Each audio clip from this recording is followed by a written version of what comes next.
Today I wanted to compare some of the most popular diets out there. So there's a lot of diets out there, so I'm only going to compare like a handful of them, some of the more popular ones, and I want to give you a fair, unbiased pros and cons of each of the different diets that are out there. So whether you want to get in shape, whether you want to lose weight, whether you want to be healthy, or a combination of all of those, or whether you want to do your own guidelines or maybe pick some aspects or follow one of these, you're going to love today's presentation. But before we get started, please click the subscribe button, click the notification, because I got a lot more exciting things coming your way and I don't want you guys to miss it. The first diet I'm going to talk about is the Mediterranean diet. Now this one continues to get voted as one of the top healthiest diets just about every year, and for good reason. The Mediterranean diet is based on the traditional foods that people used to eat in countries like Italy and Greece back in 1960.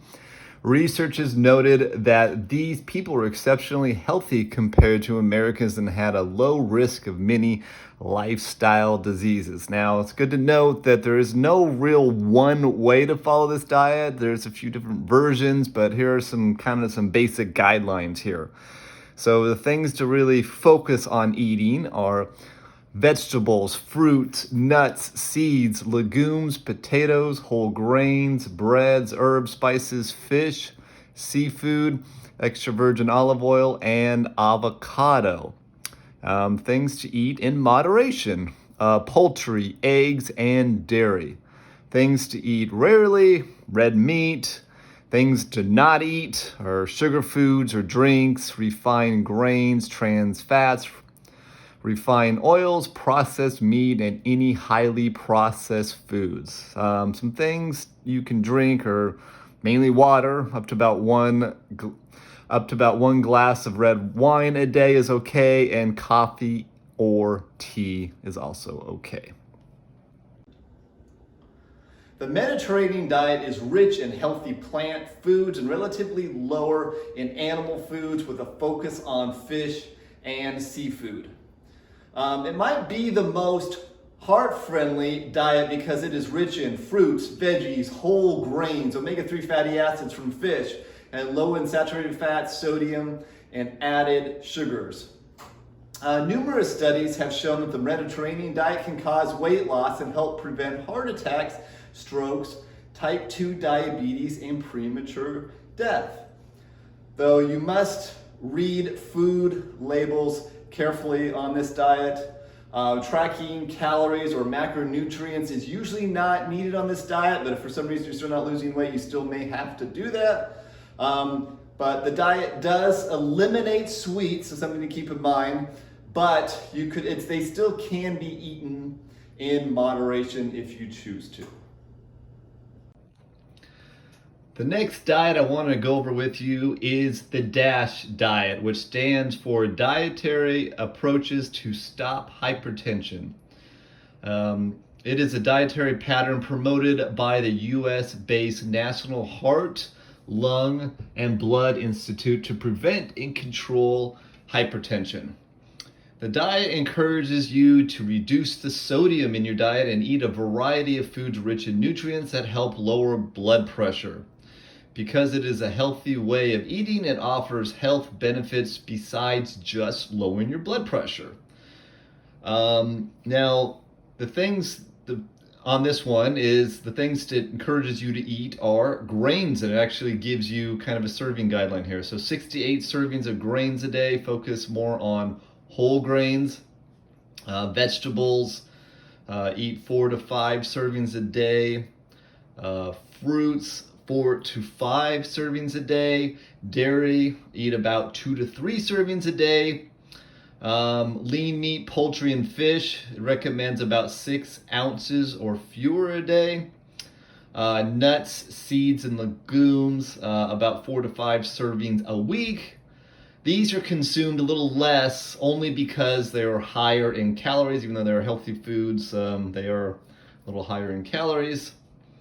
Fats and oils, 2 to 3 servings a day. Eat low saturated fats, no trans fats, and sweets, 5 servings or fewer per week.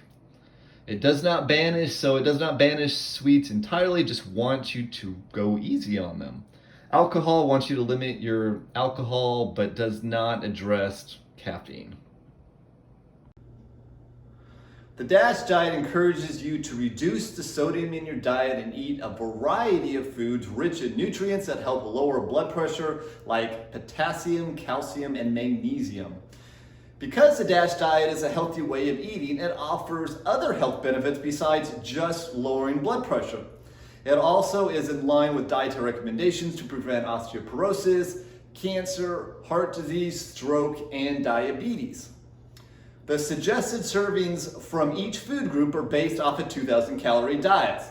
The diet is not specifically designed for weight loss. If weight loss is desired, you may need to slightly decrease serving size recommendations or possibly track calories. Since the diet is balanced, you don't need to track macronutrients. The DASH diet is low in saturated fat, trans fat, and total fat. It does allow some treats, it just wants you to cut way back on them. Next diet I want to go over is the vegan diet. A vegan diet excludes all animal and animal byproducts. Many people choose to eat this way for ethical, environmental, or health reasons. According to Blue Zones, people who live the longest, healthiest lives eat mostly vegan. Since this is more of a way of eating versus specific diet, there is no specific serving or ratio guidelines. But people who eat like this also tend to weigh less. So what can you eat on a vegan diet? Fruits, vegetables, soy, legumes, nuts, seeds, plant-based dairy alternatives, and whole grains. Foods to avoid: meat, dairy, eggs, or any other animal byproducts. Now, there are some slight variations to this, which I'm not going to go into too much detail in this video, which would be vegetarian, which would be vegan, but allows you to also eat some eggs and some dairy. Or there's also the flexitarian, which encourages you to eat more vegan plant-based foods, but allows you to eat meat on an occasional basis. There is abundant evidence that being vegan can reduce your risk for a variety of diseases. They are low in saturated fat, cholesterol, high in many vitamins and phytochemicals. As far back as 2009, the American Journal of Clinical Nutrition reported that vegans have significantly lower BMI and cholesterol levels than the average meat eater. They also tend to have lower blood pressure and are less likely to develop type 2 diabetes and certain types of cancer. Even though vegan diets tend to be higher in carbs and lower in protein, vegans tend to weigh less because they tend to choose foods that are higher in nutrient, higher fiber, and lower calorie foods. People wanting to maximize muscle and or fat loss might do better on a slightly lower carb, higher protein diet. It can be challenging to do this on a vegan diet unless you add some processed foods like vegan protein powders and or meat substitute foods. A nutritionally complete vegan diet takes a bit of planning, so that's something to really keep in mind. In some cases, supplements might be needed. Vitamin B12, calcium, and omega-3 fatty acids are among some of those. Now, don't think just because you're vegan that you're automatically eating healthy. Junk food can still be a problem. People can still eat excessive sugar and simple carbs on a vegan diet. Oreo cookies, for example, are vegan, but obviously not healthy. So something to keep in mind there. The next diet I want to go over with you is the Paleo Diet. The Paleo Diet is designed to resemble what some people believe human hunter-gatherer ancestors ate thousands of years ago. Research believe their diets consisted of whole foods. By following a whole food-based diet and leading physical active lives, research assume hunter-gatherers had much lower rates of lifestyle diseases such as obesity, diabetes, and heart disease. Several studies suggest that this diet can lead to significant weight loss without calorie counting. Now, foods to avoid on this plan: processed meats, sugar, and high fructose corn syrup, grains, legumes, dairy, trans fats, artificial sweeteners, and highly processed foods. Foods to base your diet on: meat, fish, seafood, eggs, fruits, non-starchy vegetables, nuts, seeds, healthy fats, and oils.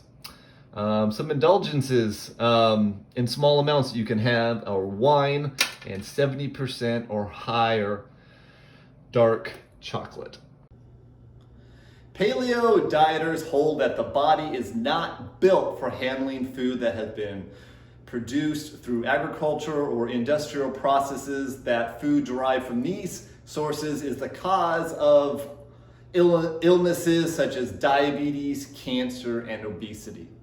The diet can lead to weight loss without even having to count calories. The diet is high in protein, which makes you feel more satiated and helps with muscle, and cuts out a lot of carbohydrates and high calorie processed foods as well. But some people will still need to count calories to lose weight.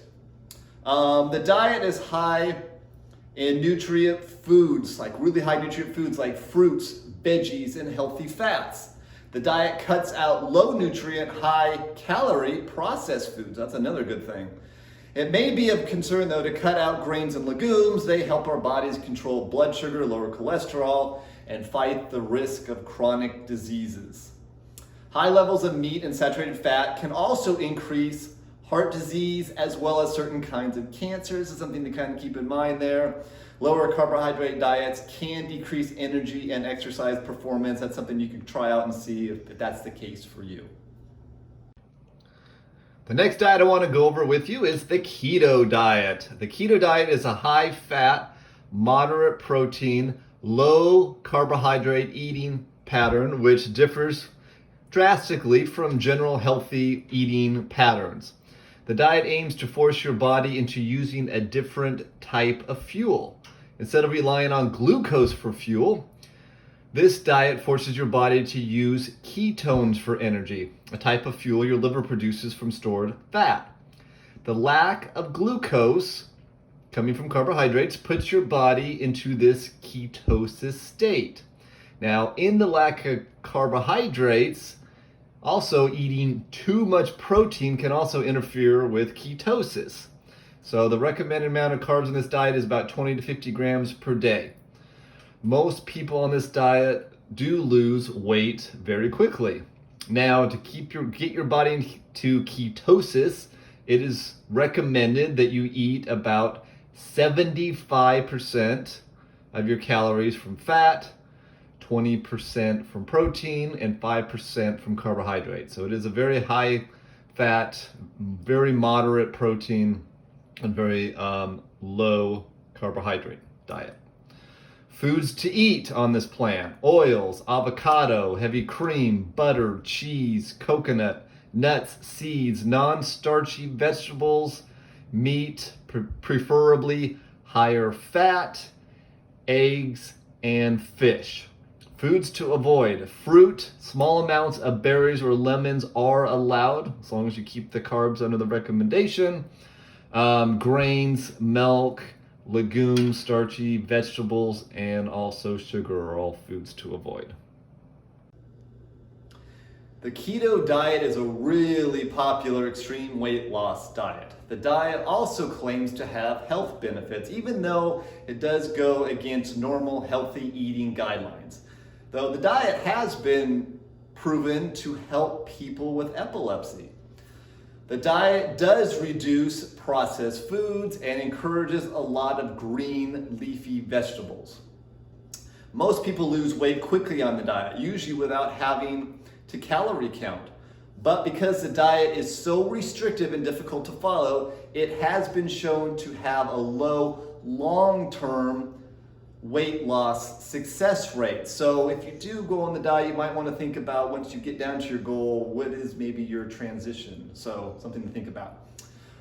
If you're not eating a wide variety of vegetables, fruits, and grains, you may be at risk for deficiencies in micronutrients such as selenium, magnesium, phosphorus, and other many vitamins like B and C. So if you're on this diet, at least try to load up on the vegetables if you can. That is one thing you can have. With so much fat to metabolize, the diet could make any existing liver conditions worse. Something to consider. The diet could cause constipation because it is low in fibrous foods like grains and legumes. High saturated fat diets are shown to increase the risk of heart disease. High meat intake with low amounts of plant-based foods could increase the risk of certain kinds of cancers.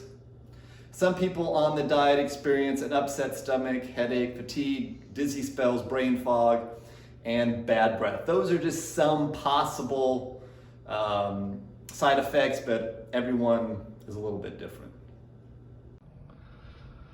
The next diet I want to talk about is the Whole30 diet. The Whole30 is an elimination diet they like to call a reset.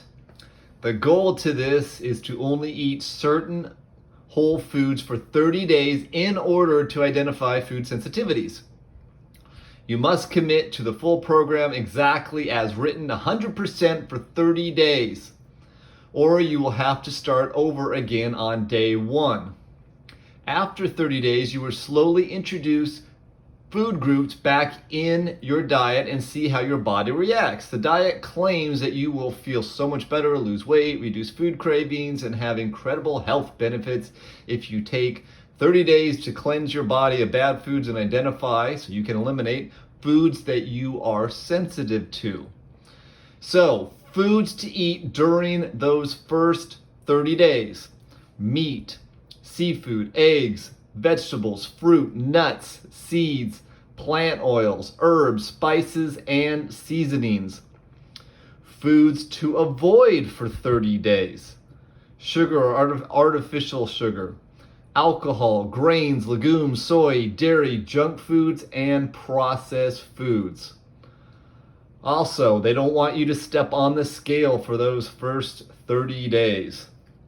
Now, the reintroduction phase. So in this phase, you will slowly add back in an eliminated food group one at a time.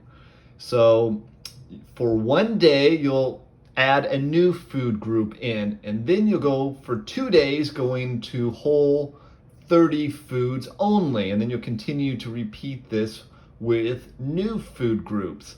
So you can stick to whatever order you want to do this in on the reintroduction, but the general recommendation order for the food groups are legumes, gluten-free grains, dairy, then gluten grains. The Whole30 diet focuses on whole, low-processed foods for 30 days with a slow reintroduction phase to help people determine what foods are best for them.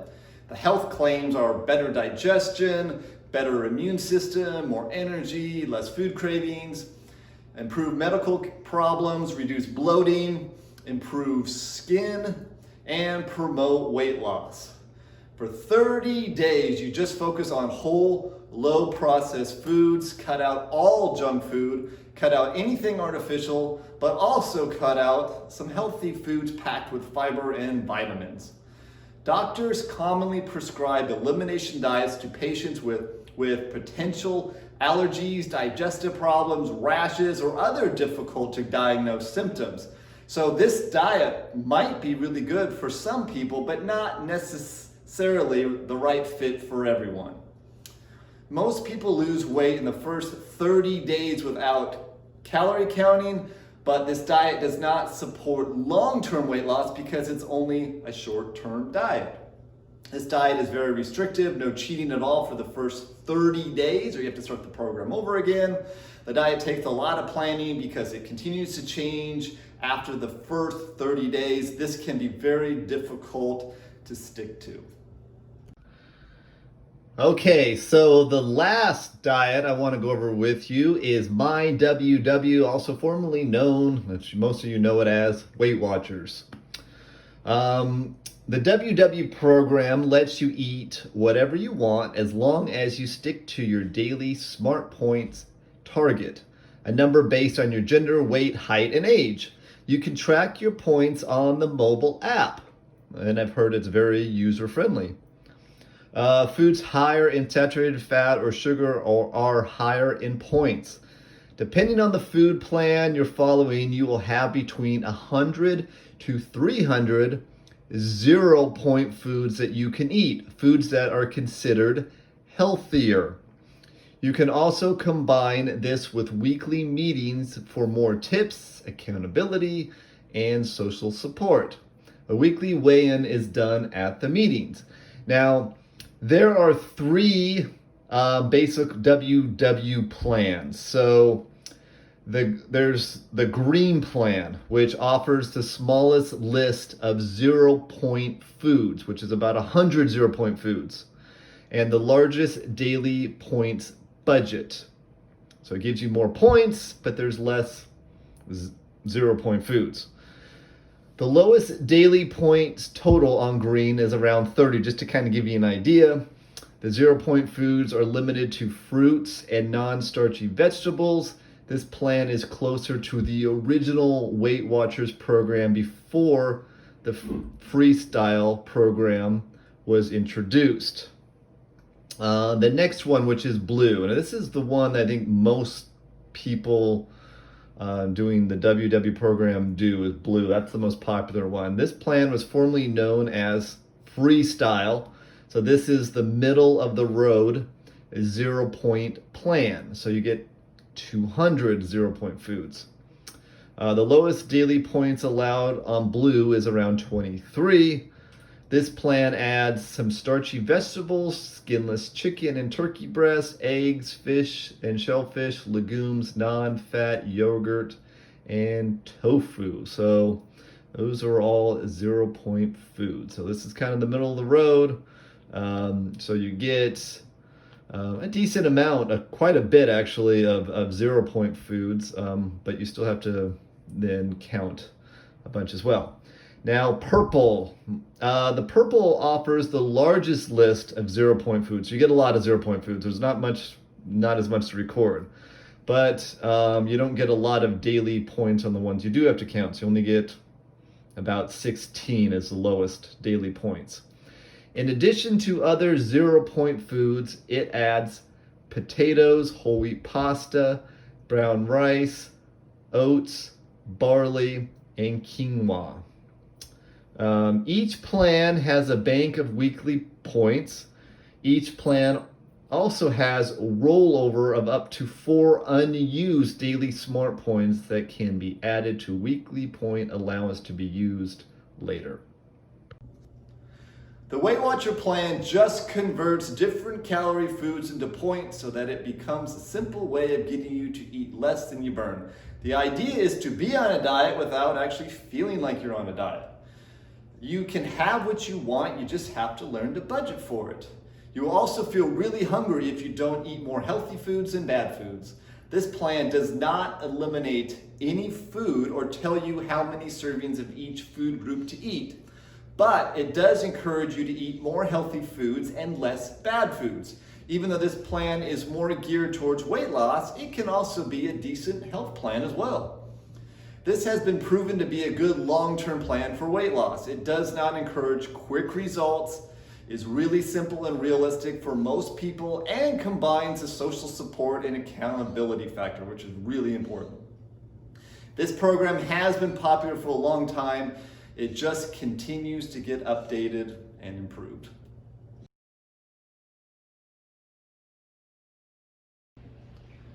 I just wanted to conclude with some things to think about when picking the perfect or picking a plan that's best for you. Remember, there is no such thing as a one-size-fits-all approach. You also want to think about what your goal is. Think about how restrictive the plan is. Is it something you can work into your lifestyle? Are you able to have some treats? Can you stick to this plan long term? Also something to think about, just because a lot of people lose a lot of weight quickly on a specific diet does not make it a good diet. Quick weight loss diets have been shown to have lower long-term success. To lose weight, you need a negative energy balance. That's what all diets have in common. So if you're ever wondering why diets with completely contradictory information, you can all lose weight, that's one thing they all have in common. And just because some people have improvement with their health numbers does not make it a healthy diet. It just means that it was a lot better than what they were eating before. It also could come from some of the improved health numbers, could come from the fact that they just lost some weight. That could also do it. So just because you've seen some improved health numbers doesn't necessarily mean that's a really good, healthy diet. Any healthy diet should encourage lots of good fruits and veggies and less sugar, saturated fats, and processed foods. That's kind of some of the guidelines for good health, so some things to think about as well. I hope you guys enjoyed this. Keep following me. I got so much more information I want to bring your way, so hope you guys like it. We'll see you next time.